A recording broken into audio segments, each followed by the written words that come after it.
Et bien bonjour à tous et à toutes, c'est Zatou. Aujourd'hui on se retrouve pour une nouvelle vidéo qui change un peu d'habitude. On continue avec Linux, mais cette fois-ci c'est comment créer un serveur Minecraft sous Linux, donc hébergé via un VPS ou chez vous. Alors là il y aura deux choix. Soit vous l'hébergez chez vous et vous le laissez en local, donc toutes les machines qui sont connectées à votre réseau local pourront accéder au serveur. Sinon vous pouvez très bien ouvrir les ports de votre box. Je ne montrerai pas ça dans ce tuto parce que je n'ai pas la possibilité de le faire pour le moment. Et vu que j'ai déjà un serveur, je vais faire ça sur une machine virtuelle. Ça marche exactement pareil, il n'y a aucune différence. Donc si vous êtes ici, c'est que vous voulez installer votre serveur sur votre VPS. Moi le mien est chez OVH. J'ai 4 décors avec 8 Go de RAM et ça suffit amplement pour faire du vanilla, même du modé avec quelques joueurs quand même. Si vous savez pas quoi prendre comme VPS, n'hésitez pas à me le dire en description, je pourrais vous aider, ou alors n'hésitez pas à venir sur le Discord évidemment. Donc aussi je précise que pour cette vidéo je vais m'appuyer encore une fois de mon tuto que j'ai fait sur papier, sur Google Doc, je vous mettrai le lien dans la description comme d'habitude. Et voilà, donc du coup je suis sur ma machine virtuelle, donc pour commencer, donc vous il va falloir vous connecter par exemple avec Putty en SSH via vos serveurs. Donc ici j'ai Putty, donc je vous apprends pas comment faire tout ça, hein. Je pars du principe que vous connaissez déjà la manipulation.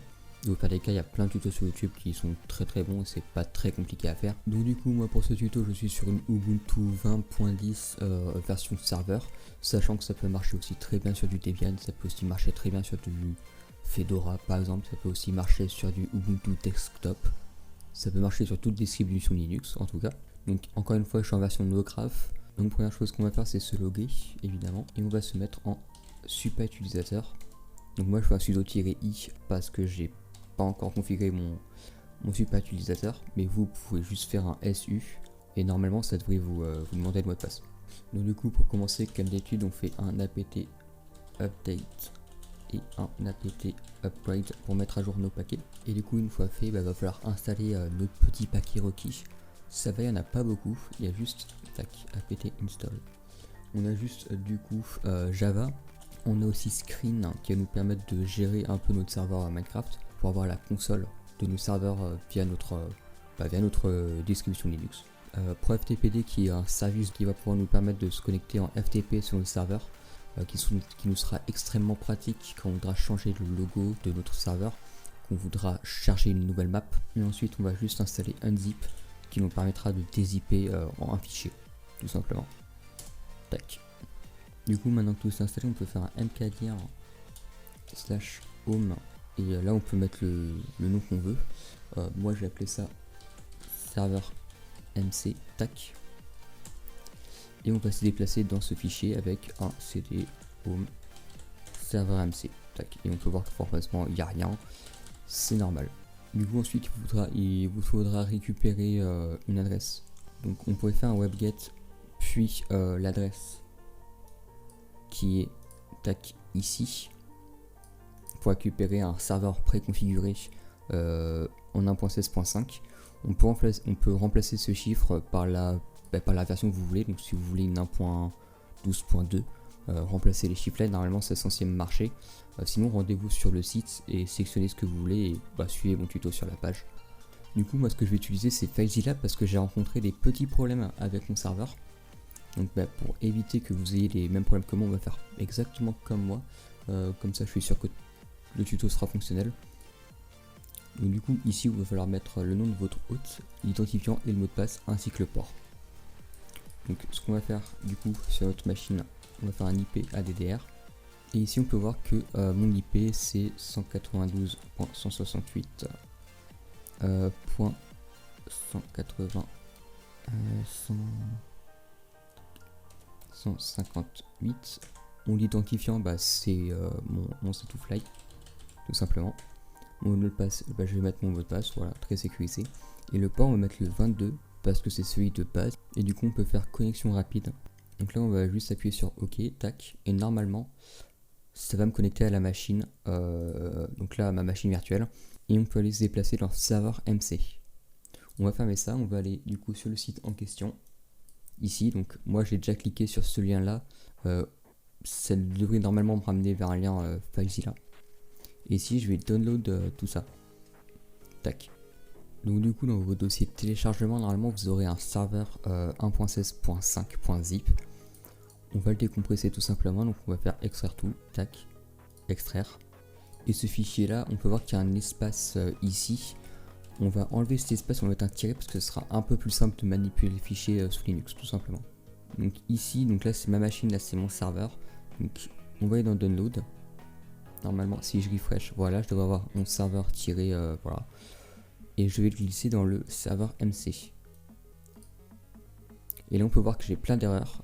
Pourquoi? Parce que je n'ai pas mis les bonnes permissions à mon pro FTPD. Du coup bon, on va retourner tac, ici et on va faire un chmod-r777 comme ça, je suis sûr que tout passe. Et on va indiquer du coup le répertoire que je veux, donc /home/ serveur MC. Tac. Ici pas de message d'erreur, donc ça veut dire que la modification a été faite. Du coup ici j'ai mon petit serveur, donc je double-clique dessus. Tac. Je reprends bien soin de le renommer en tiré. Et je le glisse dedans. Paf. Du coup on va retourner sur une machine, donc là on peut voir que si je fais un cd /home serveur MC et normalement là ici je trouve du coup mon serveur, donc tac, je vais dedans et si je fais un ls on peut voir qu'il y a tous les fichiers de config.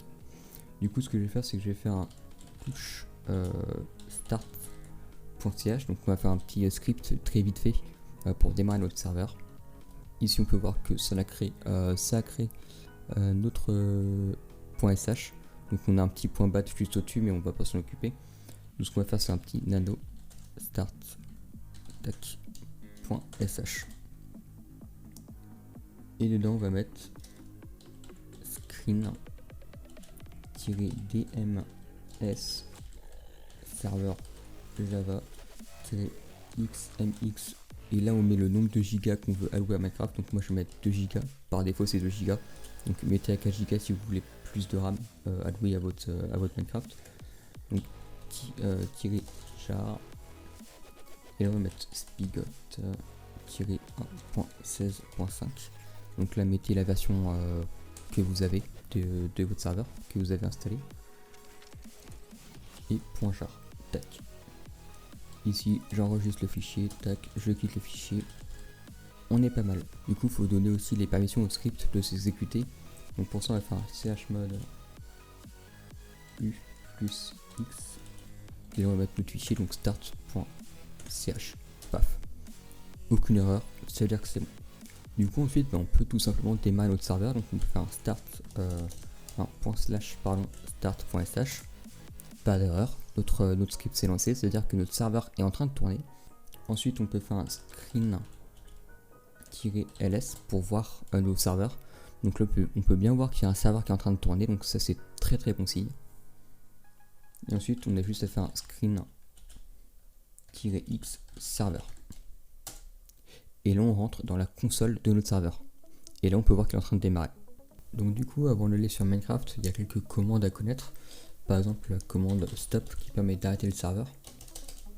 La commande reload qui permet de redémarrer le serveur mais plutôt de recharger, ce qui est différent. Donc ça c'est pratique par exemple quand on met des plugins.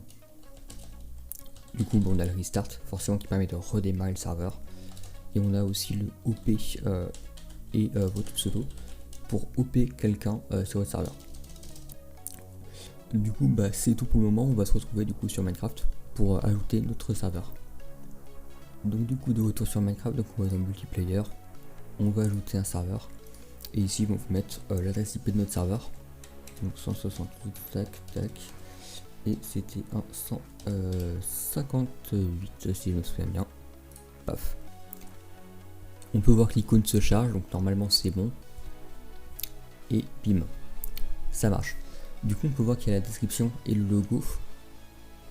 Et on a aussi le nombre maximum de joueurs qu'on peut changer ça également. Et on peut voir aussi qu'on aura une map, vous aurez exactement la même que moi normalement si vous prenez du coup la même version. Forcément, cette map, vous pouvez en uploader une autre si vous le souhaitez. De même pour le laser et de même pour le land. Donc ce sera pas le sujet de cette vidéo, mais on pourra le faire du coup dans une prochaine vidéo, dans une partie 2. Donc si ça vous intéresse, n'hésitez pas à me le dire en commentaire. Et du coup voilà, sur notre petit serveur, donc là tac, les chunks se chargent et ça tourne plutôt bien, malgré que j'ai que 2 V-Core ainsi que 4 Go de RAM, sachant que je n'ai que 2 alloués au serveur. Et ça tourne vachement bien. Moi pour information, le VPS que je me suis pris, je lui ai calé genre 10 000 TNT, on était 2 sur le serveur, on a testé ça, 10 000 TNT, c'est passé tranquille. Après moi j'ai un plutôt gros serveur avec 4 corps, mais honnêtement un petit serveur même avec un cœur, si c'est pour jouer à 2-3 personnes, franchement ça peut suffire. Du coup voilà, donc on peut voir qu'il y a un petit monde, donc c'est sympathique, ça marche très bien. On va juste se déconnecter, paf. Donc ici on peut voir quelques petites sympathies, comme je pourrais dire, comme le server icon, les plugins, les worlds, les services bannis, on a aussi le server properties qui est très intéressant ce fichier là. Donc tout ça sera peut-être pour une partie 2 si ça vous intéresse. En tout cas cette vidéo est terminée et j'espère que ce petit tuto vous aura aidé. Si vous avez des questions, des problèmes, n'hésitez pas, commentaires ou le Discord. Évidemment je serai là pour vous répondre. Et on se dit à la semaine prochaine pour une prochaine vidéo forcément.